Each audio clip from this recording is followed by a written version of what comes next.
Hi guys, my name's Seb Tudor, I'm the man on the Silver Mountain, and welcome back. Now today I want to talk about sexting, and the reason why I wanted to talk about it was because a health site going by Dr. Ed, I'll leave the link down in the description there, but they did a survey, which is maybe not a big survey, it's only about 2,000 people, and unfortunately they don't state what the breakdown of numbers is.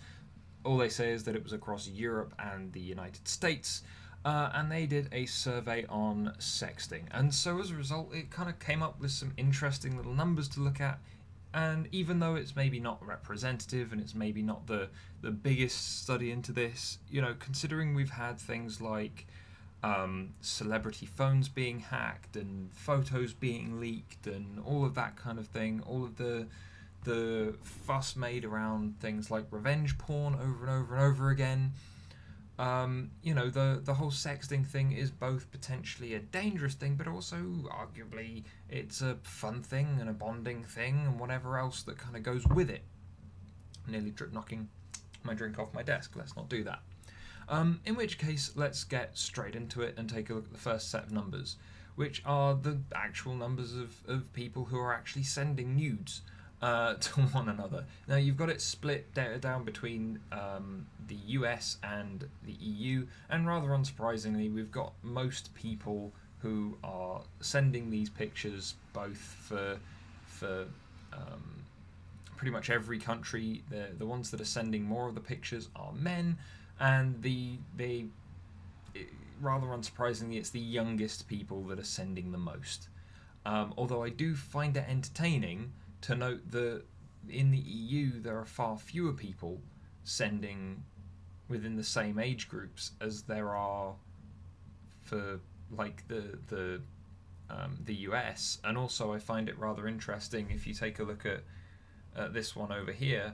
You've got the split between 40 and 36% on the US side is substantially bigger than the split between 33 and 31 on the EU side. So there seems to be an awful lot more parity amongst young people in the EU or Europe generally, sending and receiving, rather than in the States, where it seems to be very much more one sided amongst the youth who probably have the most access and most understanding of the tech involved for sending these, and so as a result, it's no surprise that they're sending the most. Although, again, looking at the 45 year olds, where it's basically there's 1% difference in either the US or or Europe, it kind of maybe kind of steps up and demonstrates that they're all learning at the same rate, and they're because they've already got their level of experience and their level of intimacy with individuals. That's why there's a parity, because you would imagine people who are currently 45 years old or older, a fair number of those people are going to be married, and as a result the person that they're sending it to is probably someone that they've been sending things like this to one degree or another for a fair while.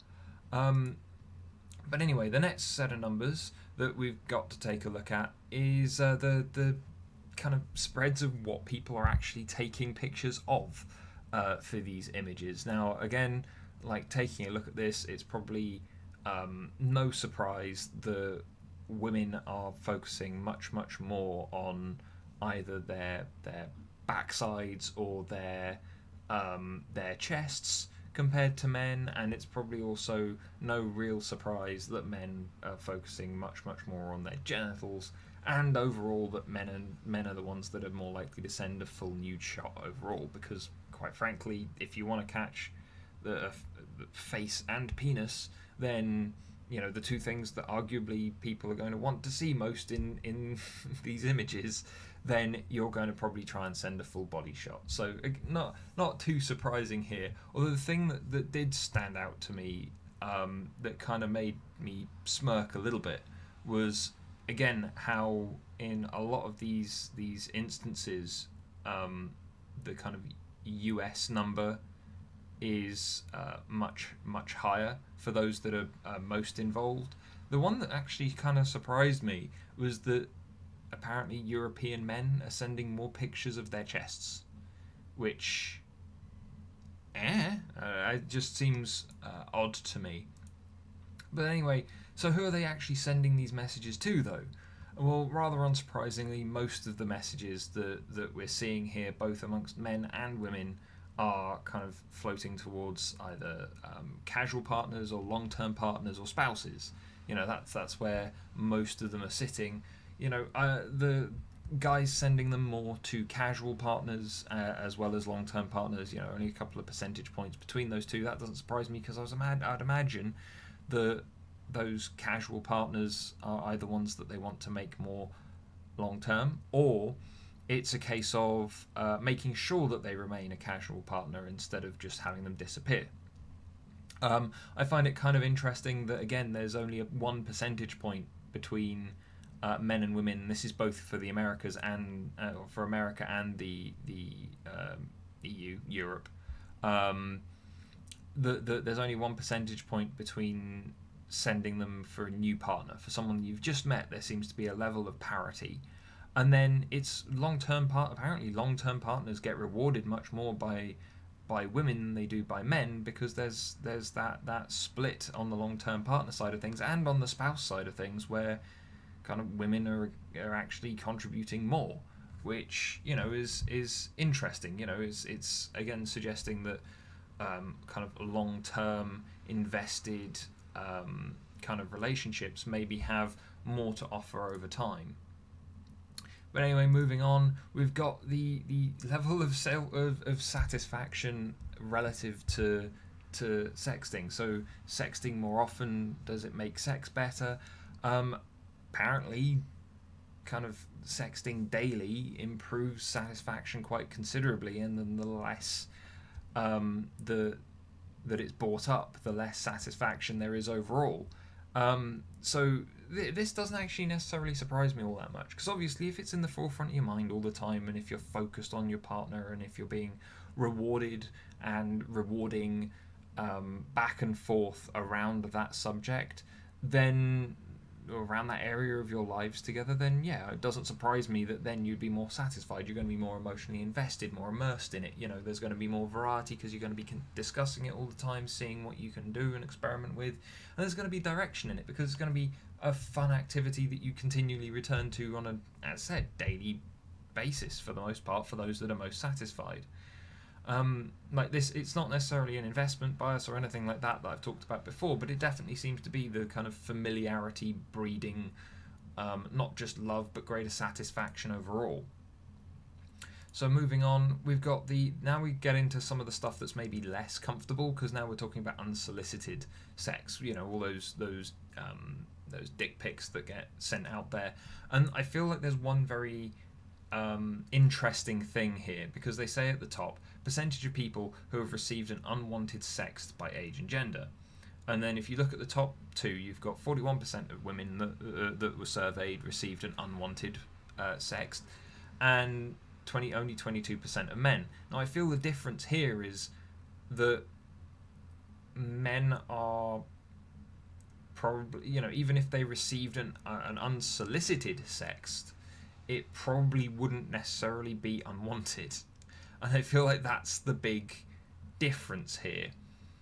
But rather unsurprisingly, pretty much all the way through, you've got the numbers of women that are receiving being higher overall, and being higher on the ones on these unwanted sexts. And again, I feel like the big distinction here may very well be the whole unwanted element. But also, it's again looking at it, the younger the person is, like the split between people 45 or older is much smaller there compared to the 18 to 24. And I feel like, again, that's because there's the technology is more available to them, they're more aware of it, they're more able to use it, and so as a result it gets put out there more. Also, 18 to 24-year-olds, they're only just really being like excessively sexually active, they're getting invested, they're looking to, especially young men, are looking to impress and find partners and indulge and engage. And so as a result, this is a way that they, for some reason, I've never understood it myself, but it's a thing that they seem to do to try and draw that attention, that maybe suggesting confidence in themselves as a result of doing it. But that, again, it leads to unwanted sex. But again, maybe the big split here is more because the sex that men are receiving, even if they are unsolicited, they aren't necessarily unwanted. But anyway, moving on. So now, whether or not people save or delete them, percentage of people who have saved a nude photo or asked other people to delete their nude photos. So, people who have saved a nude photo they've received, it's again not necessarily the most surprising that men have done that more, because there's that element of collecting, hunting, having trophies that kind of maybe plays into this. And yeah, then it's also not all that surprising that yes, the people who are more concerned about it, the people who are asking more to have their photos deleted, are women, because also they're more aware of the repercussions afterwards. They're the ones that are more likely to get judged for it in various ways. And even if they're not the ones that are going to be judged for it, they're the ones that are more aware of the judgment because of their on average more social focus as women. And so now we've got this last one, which was posted without permission. And I found this really interesting because even though the last two have suggested that women are the ones that are receiving these sects more frequently when they don't want them, and they're the ones that are having, men are saving more of the pictures, but women are asking more to have them kind of deleted. I feel like that last one plays into this because this is the percentage of people who have had a nude photo shared without their consent, and I feel like that number of men that being so much lower who aren't asking for their images to be deleted, it kind of stands again to reason that all of a sudden you would have more men having their photos leaked. And these splits are not huge, especially in America. It seems to be almost even. But again, men are still losing out a bit more by having their photos shared more. But in Europe, I was surprised. After all of the other numbers in America seem to be much higher, these numbers are quite the opposite way round, where we've got the both male and female being shared without their permission at a much higher percentage, and then on top of that, the kind of number of men again having their photos shared is even more significantly higher than the women in the European instance.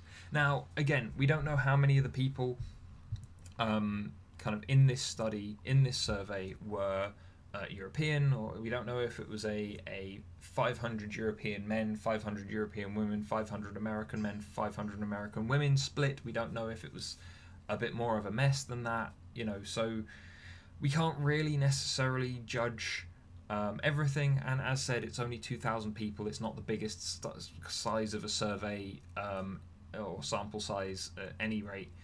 But if these numbers are even somewhat representative in some way, or even if they're just interesting to take note of, the thing that I think stands out is go ahead and do it. Try and make sure that you're safe. Maybe wait until it's long-term partners or spouses, as that seems to be the place when it's more, like most easily received or most easily accepted either way, and there seems to be a much easier level of kind of parity between sharing at that point.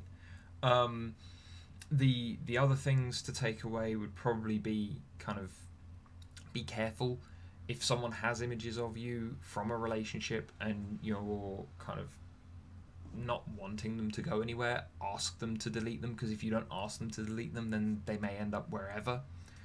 And then the kind of last couple of things that spring out to me are just again to do with that level of satisfaction. It shows that level of communication around sex and intimacy and enjoyment with one another actually then lead to more satisfaction and a better time overall. And that's something to maybe keep in mind for when you're in relationships. As said, the long-term relationships that do this and do it regularly tend to be the ones that seem to be that have greater satisfaction greater levels of happiness, I would assume, through that as well. You know, from some of the other stuff that we've talked about in other videos in the past. So, you know, either way, I'd be interested to see more studies on this, because obviously sexting is still a fairly regular, it's a regular thing now, but it's a fairly recent phenomenon, really and truly. It's only the last maybe 10, 15 years that it's become a thing that's cropped up more and more. So, you know, it'd be interesting to see more research on this, maybe with a much larger sample size, and maybe not purely within Europe and the States as well, to see how it kind of spread, because obviously you've also got places that are very highly technologically capable, like South Korea or Japan, who may very well have very, very different habits.